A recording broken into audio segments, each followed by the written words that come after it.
Hello, Dirk. Hi, Anton. Thanks for having me. Thank you for being here. Could you please tell us a little bit about the impact of sanctions on shipping? Yes, well, that's a simple question, but the answer is a bit more complicated. So let me start with some background. Sanctions have been increasingly discussed in recent years, particularly after the war in Ukraine. So that was followed by lots of sanctions against Russia. And going back further, you can see the number of sanctions which have been issued, for example, by the US.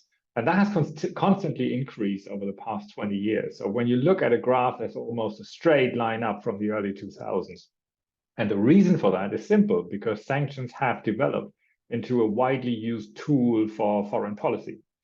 You can, of course, discuss whether this is actually useful. And in many cases, sanctions have achieved nothing in practice, or they have even led to the opposite of the intended effect. But what's important is that sanctions are not universal because they are always a political choice. And one simple example, there's nothing illegal about transporting crude oil from Iran to China, for example. However, when the same shipping company is also doing business in the US, or when they're simply being paid in US dollars, they are violating US imposed sanctions on this particular trade. And that's a good segue to the impact on shipping. In day-to-day activities, companies in this industry which want to comply with sanctions have to do a lot of due diligence.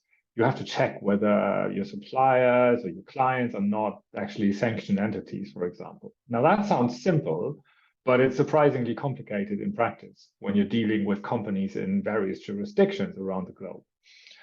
Now, at the same time, sanctions lists keep on growing, and they're not the same between jurisdictions, for example, the US and the European Union. And on top of that day-to-day impact, sanctions will also continue to grow in the coming years. Compliance may be complicated already, but it may become even worse.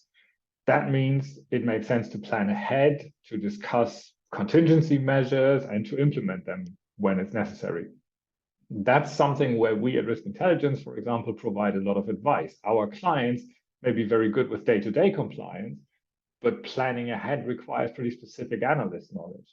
And when you're preparing for potential future sanctions, you need to quantify threats and risks to make good decisions.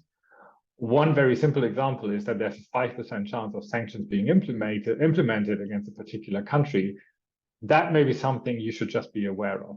When it increases to 30%, though, it's still not very likely, but it may cross the threshold of implementing at least some contingency measures. And these will usually either cost money or decrease revenues. Making informed decisions is therefore quite important. And that's why our work is not only very interesting, but it's also highly relevant. Thank you so much for this, Dirk. Bye. Bye.